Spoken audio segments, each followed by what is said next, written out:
Assalamualaikum warahmatullahi wabarakatuh. Bagaimana kabar saudara hari ini? Apa masih semangat mengikuti pembelajaran ekonomi?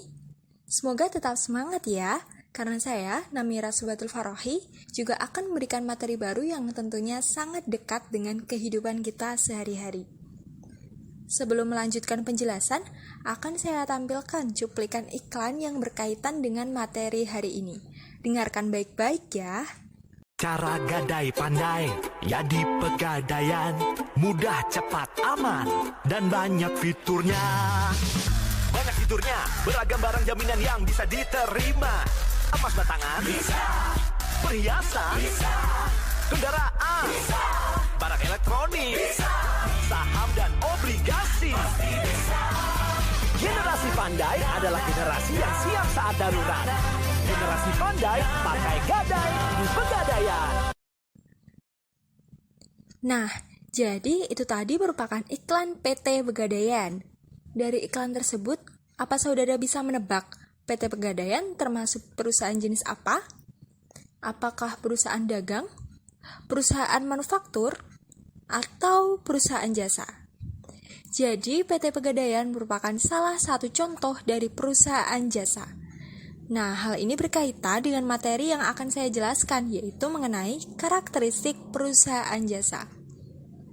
Ketika mendengar perusahaan jasa, apa sih yang terlintas di benak saudara? Silakan tulis di kolom komentar ya. Perusahaan jasa merupakan segala sesuatu kegiatan bisnis yang memberikan jasa atau memproduksi barang tidak berwujud dan mempunyai tujuan untuk memperoleh keuntungan bagi perusahaan. Perusahaan jasa memiliki beberapa karakteristik, yaitu yang pertama, menjual jasa.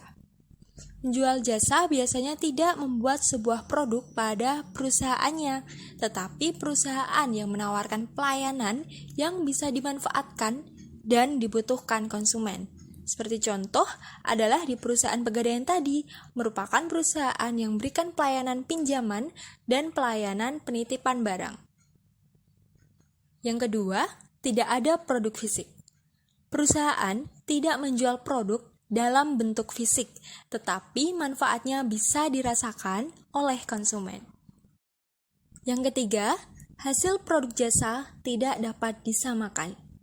Menjual produk di mana barang tersebut akan dijual kepada konsumen, maka akan punya bentuk dan hasil yang sama. Tetapi berbeda dengan bisnis jasa ini, di mana hasil dari layanan akan diterima pada masing-masing konsumen yang berbeda dengan konsumen lainnya. Contohnya, dalam kualitas layanan dan kemampuan pada penyedia layanan juga sangat berpengaruh. Kemudian keempat, tidak memiliki harga pokok penjualan. Sebuah perusahaan jasa memiliki karakteristik yang sangat berbeda dengan jenis perusahaan lainnya. Karakteristik perusahaan ini tidak mempunyai harga pokok penjualan. Perusahaan jasa tidak melakukan kegiatan produksi barang dikarenakan tidak membutuhkan bahan baku produksi. Jadi, laporan keuangannya tidak ada informasi tentang harga pokok produksi penjualan. Yang kelima, tidak ada standar harga yang umum.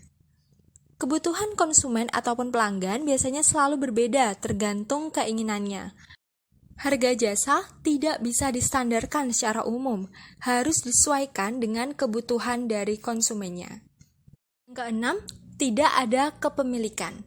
Tidak adanya kepemilikan barang menjadi salah satu karakteristik yang bisa membedakan antara perusahaan dagang dengan jasa. Konsumen hanya mempunyai akses penggunaan fasilitas dan melakukan pembayaran. Contohnya seperti perusahaan ojek online. Saudara bisa membayar atas jasa yang sudah saudara gunakan dari tempat ke tempat lain, tetapi kendaraan tersebut tidak berarti menjadi milik saudara. Kemudian karakteristik yang ketujuh yaitu tidak ada persediaan barang. Perusahaan yang menjual layanan tidak dapat disimpan sebagai investasi untuk jangka panjang karena tidak adanya produk berbentuk fisik. Yang kedelapan adalah layanan dan jasa harus diberikan pada konsumen sesuai dengan permintaan. Setelah memahami karakteristik perusahaan jasa, saudara juga perlu mengetahui terkait jenis-jenis transaksi perusahaan jasa. Jadi, di perusahaan jasa terdapat jenis transaksi yang biasa dilakukan, yaitu yang pertama, investasi. Jika membuat perusahaan, komponen yang penting saat membuka usaha baru yaitu modal. Modal bisa diperoleh dari investor yang nilai investasinya berkorelasi dengan usaha yang akan dibuka. Jika usahanya skalanya besar, maka nilai investasinya juga dibutuhkan dalam jumlah besar. Tetapi berbeda jika skala usaha kecil, maka investasinya dapat disesuaikan. Contohnya, dalam penyedia jasa cuci kendaraan bermotor. Jasa cuci kendaraan bermotor, banyak pihak yang berminat untuk membuka cabang di wilayah perkotaan, di mana penduduk pasti memerlukan jasa cuci kendaraan bermotor. Selain itu, juga bisa disediakan layanan pembersihan interior dalam mobil pada tempat yang sama. Untuk memenuhi kebutuhan bagi masyarakat perkotaan yang tinggi, maka menggunakan teknologi yang baru dan efektif juga bisa disediakan agar berbeda dengan perusahaan jasa lainnya. Jadi yang perlu diperhatikan perusahaan adalah jumlah investasi yang tinggi.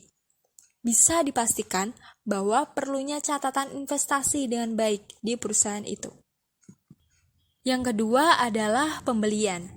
Perusahaan jasa sangat memerlukan peralatan dan perlengkapan kerja untuk aktivitas penunjang ekonomi. Contohnya, perusahaan penyedia jasa cuci pakaian. Dalam memberikan jasa yang bagus, perusahaan harus melakukan pembelian alat mesin cuci yang jumlahnya banyak. Pembelian alat ini tujuannya untuk operasional perusahaan agar efektif dan efisien. Adanya jumlah mesin cuci ini, maka perusahaan dapat melakukan pencucian dalam jumlah yang besar dan dapat menyediakan jasa yang efisien di saat konsumen dalam jumlah yang banyak. Jika hal ini terpenuhi, maka konsumen akan puas dan percaya kepada usaha saudara. Ketiga adalah pendapatan.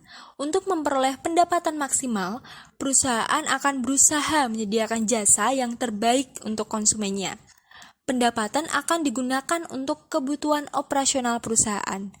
Maka, perusahaan harus selalu memberikan pelayanan yang baik dan memuaskan bagi konsumen sehingga perusahaan bisa berjalan dengan baik.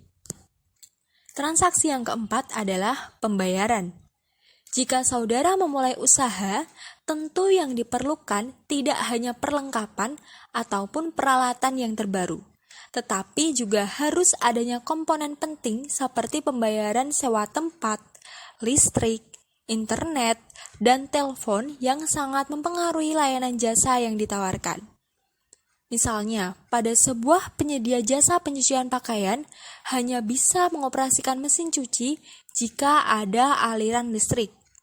Tidak hanya aliran listrik, tapi juga membutuhkan telepon dan internet untuk mempermudah komunikasi kepada konsumen dan bisa menjadi strategi pemasaran jasa cuci pakaian. Selain itu, juga harus ada beban yang wajib dibayar, yaitu upah tenaga kerjanya.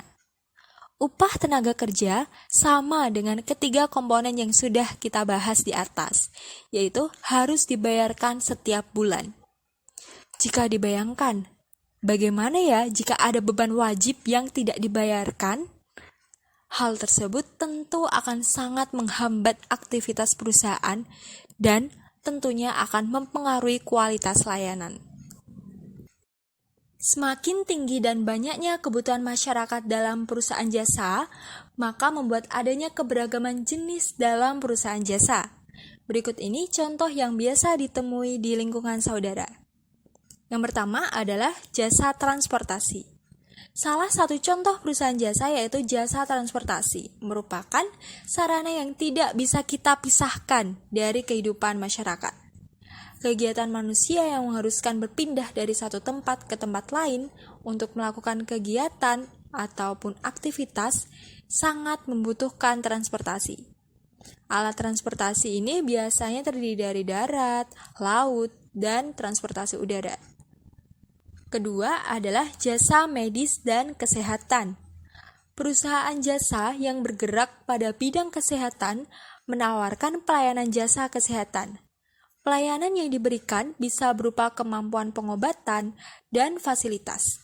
Dalam pelayanan yang biasa menggunakan skill ini bisa dilakukan oleh profesi dokter, perawat, bidan, dan profesi lain yang bekerja di rumah sakit. Selain rumah sakit juga terdapat laboratorium kesehatan dan badan penyedia jaminan sosial seperti BPJS juga bergerak di bidang jasa kesehatan. Yang ketiga adalah jasa pegadaian. Pegadaian menjadi suatu jasa yang bergerak di bidang keuangan dan masih diminati oleh masyarakat dari kalangan atas sampai bawah. Sebuah pegadaian memberikan pelayanan tentang pembiayaan, emas, dan jasa. Jasa yang ditawarkan oleh pegadaian adalah pembayaran tagihan listrik, air, tiket transportasi, dan masih banyak lagi. Kemudian yang keempat adalah jasa pendidikan. Tidak hanya di instansi resmi pemerintah, kegiatan belajar juga dapat dilakukan di mana saja. Belajar pun tidak harus selalu pelajaran ilmiah saja. Ada yang dikategorikan sebagai belajar untuk menguasai skill tertentu. Perusahaan yang bergerak di bidang jasa pendidikan sudah banyak sekali didirikan. Tujuannya adalah untuk mempermudah pembelajaran dan meningkatkan minat ataupun bakat yang dimiliki masyarakat. Belajar skill atau kemampuan ini tidak hanya untuk pelajar saja, tetapi untuk semua kalangan umur dan masyarakat yang ingin mendalami bakat yang sudah ada. Contoh bisnis jasa di bidang pendidikan ini yaitu bimbingan belajar dan kursus skill tertentu. Dalam menjalankan perusahaan jasa, tentu siklus akuntansi perusahaan jasa juga berbeda jika dibandingkan dengan lainnya, karena proses kegiatan dan produk yang berbeda pula. Sebetulnya proses akuntansi perusahaan jasa lebih sederhana daripada perusahaan lain. Untuk informasi lengkapnya, silakan simak ya. Terdapat 10 siklus akuntansi perusahaan jasa. Perusahaan jasa menentukan pendapatan bersihnya dengan mengurangi biaya operasional dari pendapatannya. Siklus akuntansi perusahaan jasa dimulai ketika pelanggan membayar layanan tersebut. Namun, perusahaan jasa seringkali harus menunggu beberapa bulan atau minggu untuk menagih pembayaran pelanggan sesuai waktu yang telah disepakati. Siklus akuntansi yang pertama adalah identifikasi transaksi. Langkah pertama dalam siklus akuntansi adalah identifikasi transaksi. Perusahaan akan memiliki banyak transaksi sepanjang siklus akuntansi. Masing-masing perlu dicatat dengan benar di buku perusahaan. Sangat penting untuk mencatat semua jenis transaksi. Biasanya, perusahaan jasa menggunakan teknologi point of sale yang diintegrasikan dengan pembukuan mereka untuk mencatat transaksi penjualan. Contohnya adalah kwitansi penjualan dan nota pembelian. Yang kedua merupakan catat transaksi dalam jurnal. Langkah kedua dalam siklus adalah pembuatan entry jurnal untuk setiap transaksi. Menggunakan point of sale biasanya membantu perusahaan melewati siklus 1 dan 2. Namun, perusahaan juga tetap memantau pengeluaran mereka. Catat transaksi dalam jurnal dengan detail berdasarkan data yang didapat agar memudahkan siklus selanjutnya. Pilihan antara akuntansi accrual dan kas akan menentukan kapan transaksi dicatat secara resmi. Perlu diingat, akuntansi accrual membutuhkan pencocokan pendapatan dengan pengeluaran sehingga keduanya harus dipesan pada saat penjualan. Sedangkan akuntansi kas mengharuskan transaksi dicatat ketika kas diterima atau dibayar. Pilihan selanjutnya yaitu pencatatan single entry dan double entry. Single entry adalah pencatatan transaksi keuangan yang hanya satu kali dengan transaksi yang mempengaruhi akun kas. Kemudian double entry adalah pencatatan transaksi keuangan 2 kali pada debit maupun kredit agar menghasilkan laba rugi atau neraca. Kemudian yang ketiga adalah posting ke buku besar. Setelah transaksi dicatat sebagai entry jurnal, maka selanjutnya harus memposting ke akun di buku besar. Buku besar memberikan rincian semua kegiatan akuntansi dengan akun dan mencatat aktiva tertentu. Contoh adalah jenis transaksi, tanggal, nomor, nama akun, dan masih banyak lagi. Hal ini memungkinkan pemegang buku untuk memantau posisi dan status keuangan berdasarkan akun. Salah satu akun yang paling sering direferensikan dalam buku besar adalah akun kas, yang merinci berapa banyak uang tunai yang tersedia. Kemudian hitung saldo pada buku besar agar mengetahui total nilai akun. Selanjutnya yaitu yang keempat adalah penyusunan neraca saldo. Pada akhir periode akuntansi, neraca saldo dihitung sebagai langkah keempat dalam siklus akuntansi. Neraca saldo memberitahu perusahaan jasa jika terdapat saldo yang belum disesuaikan di setiap akun di buku besar. Jumlah debit dan kredit harus sama ketika melakukan siklus penyusunan neraca saldo. Kemudian yang kelima adalah penyusunan jurnal dan neraca saldo penyesuaian. Menganalisis jurnal dan mengidentifikasi jurnal penyesuaian merupakan langkah kelima dalam siklus. Jurnal penyesuaian dibuat dan digunakan untuk memastikan bahwa debit dan kredit sama. Jika ada perbedaan, maka penyesuaian perlu dilakukan. Selain mengidentifikasi kesalahan, penyesuaian juga mungkin diperlukan untuk pencocokan pendapatan dan pengeluaran saat menggunakan akuntansi accrual. Kemudian yang keenam adalah neraca lajur. Neraca saldo dan jurnal penyesuaian menjadi acuan dalam menyusun neraca lajur. Neraca lajur menginformasikan akuntansi berbentuk laporan laba rugi dan neraca. Keduanya akan menjadi pondasi dalam membuat laporan keuangan. Yang ketujuh adalah laporan keuangan. Setelah perusahaan membuat semua jurnal penyesuaian, kemudian menghasilkan laporan keuangannya pada langkah ketujuh. Bagi sebagian besar perusahaan, laporan ini akan mencakup neraca, laporan laba rugi, laporan perubahan modal, dan laporan arus kas. Selanjutnya, ke-8 adalah jurnal penutup. Akhirnya, perusahaan mengakhiri siklus akuntansi pada langkah ke-8 dengan menutup pembukuannya pada akhir hari pada tanggal penutupan yang ditentukan. Pernyataan penutup memberikan laporan analisis kinerja selama periode tersebut. Rekening yang ditutup yaitu rekening nominal dan laba rugi. Caranya yaitu dengan menolkan atau membuat nihil kedua rekening terkait. Selanjutnya yaitu yang ke-9 adalah jurnal pembalik. Jurnal pembalik adalah siklus pembalikan terhadap beberapa akun yang telah ditutup agar mengembalikan saldonya. Contohnya adalah pembayaran di muka dan belum jatuh tempo. Selanjutnya ke-10 adalah neraca akhir atau awal. Setelah penutupan, siklus akuntansi dimulai lagi dari awal dengan periode pelaporan baru. Penutupan biasanya merupakan waktu yang baik untuk mengajukan dokumen, merencanakan periode pelaporan berikutnya, dan meninjau kalender acara dan tugas di masa depan. Neraca ini sebagai neraca akhir pada sebuah periode dan digunakan sebagai siklus akuntansi selanjutnya.